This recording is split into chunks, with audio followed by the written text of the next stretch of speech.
रहस्य। गावे के कोना पर एगो बड़ा बाग रहे, जवन सांवटा बाग कहल जाला। लोग कहत रहे कि उहमवा के एगो पुरान कुआं में बड़का रहस्य छुपल बा।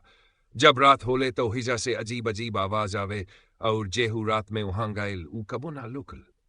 पंडित जी के कहानी।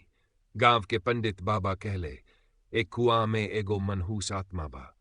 सालों पहले इहमवा एगो जवान औरत के हत्या भइल रहे, तबे से ऊ आत्मा भटकेला।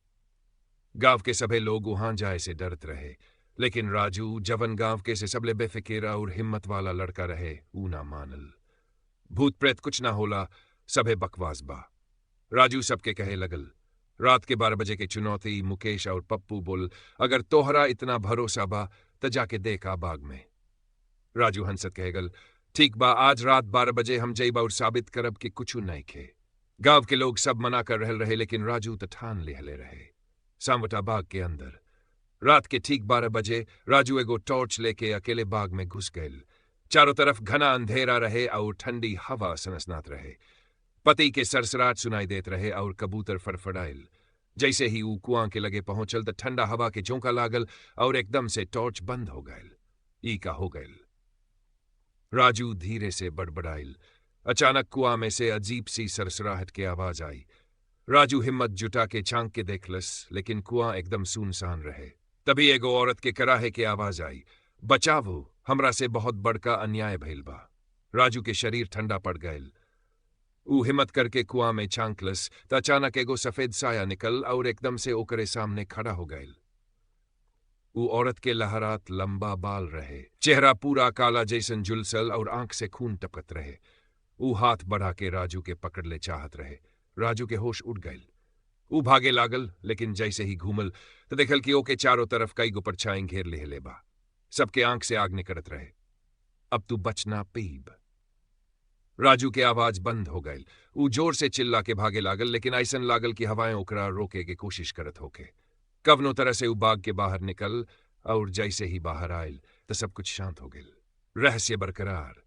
अगला दिन जब लोग पूछलस तो राजू कुछ बोल ना पवलस। ऊ बस एक के बात कहत रहे, ओ कुआं के अंदर कुछ ऐसन बा जवन इंसान के जिंदा नहीं खे छोड़।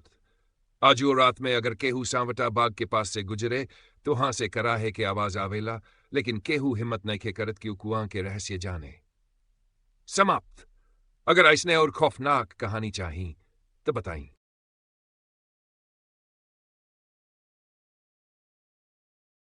सांवटा बाग के रहस्य भाग 2। पिछला भाग में राजू रात में सांवटा बाग में गईल रहे, जहां वो एगो डरावन भूत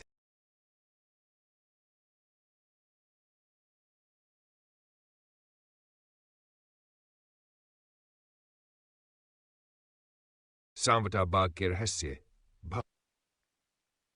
पिछला भाग में राजू रात में सांवटा बाग में गेल रहे, जहां गो डरावन भूतिया साया देखलस। ऊ जैसे तैसे जान बचा के बाहर आ गईल, लेकिन अब ऊ सहम गईल रहे। ऊ बार बार कहत रहे कि कुआं में कुछ बहुत बड़ा रहस्य छुपल बा। गांव में दहशत। राजू के हाल देख के पूरा गांव में सनसनी मच गईल। लोग कहे लागल कि सांवटा बाग में जरूर कवनो मनहूस साया बा, जवन अब गुस्सा हो गईल बा। पंडित बाबा बोले, अब समय आ गईल बा कि हमनी के जाने के कोशिश करे के पड़ी कि आखिर ऊ कुआं में का बा। गांव के कुछ हिम्मत वाला आदमी जैसे रामलाल, भोला और मुकेश तय के ले कि ऊ सब रात में जाके सांच पता लगे हैं। रात के 11 बजे गांव के 4 आदमी एगो मशाल, लाठी और भगवा धागा लेके सांवटा बाग पहुंचले। सबके दिल जोरों से धड़कत रहे, लेकिन सभे एक दूसरा के हिम्मत दे रहल। जब वो लोग कुआं के नजदीक पहुंचले तो चारों तरफ अजीब सन्नाटा पसार गेल। अचानक ठंडी हवा चले लागल और ओकरे साथे कुआं के पानी में लहर उठे लागल, जैसे कि ओकरा अंदर से हिलावत होके। रहस्यमयी कुआं। भोला हिम्मत करके कुआं में झांकलस तो ओकर चेहरा एकदम सफेद पड़ गईल। एक कुआं के पानी में कवनो इंसान के चेहरा लुकत बा। ऊ घबरा के चिल्ला उठल। रामलाल तुरंते मशाल लेके कुआं के पास गयल, लेकिन वो घड़ी ऐसन कुछ भइल कि सभे के रूह कांप गयल। कुआं में से एगो औरत के कटाफटा हाथ बाहर निकल और ऊ लोग के तरफ बढ़े लागल। भूत के हमला। चारों आदमी डर से कांपे लागल। तभी एगो चीख सुनाई देहलस, हमार हत्या भइल बा, हम बदला लीब, हमार आत्मा तब तक ना मिली जब तक सच सबके पता ना चल जाई। एक चटके में तेज हवा बहल और कुआं से एगो लंबा सफेद साया निकलल। वो औरत के भूत रहे, बाल बिखरल, आंख से लहू टपक और चेहरा पूरा जला गईल।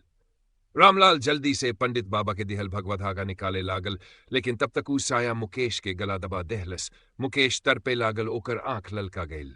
ऊ मुंह से झाग छोड़त चिल्लाए लागल, हमरा छोड़ द, राज खुल।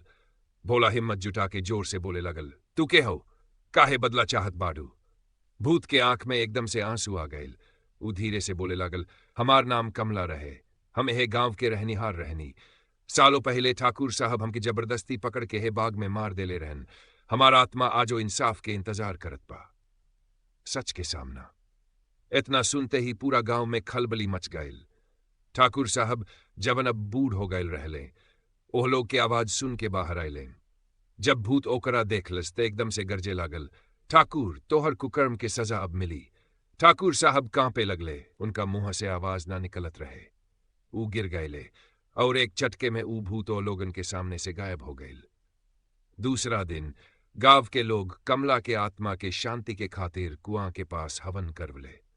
और रात के बाद सांवटा बाग के डरावना आवाजें हमेशा के लिए खत्म हो गई। आज भी लोग कहेला कि अगर इंसाफ देर से मिलो तो आत्मा भटकले के मजबूर हो जाले। सांवटा बाग अब कमला बाग बन गईल, जिसे ओकरा इंसाफ मिल गईल होके। अगर कहानी पसंद आयल और डरावन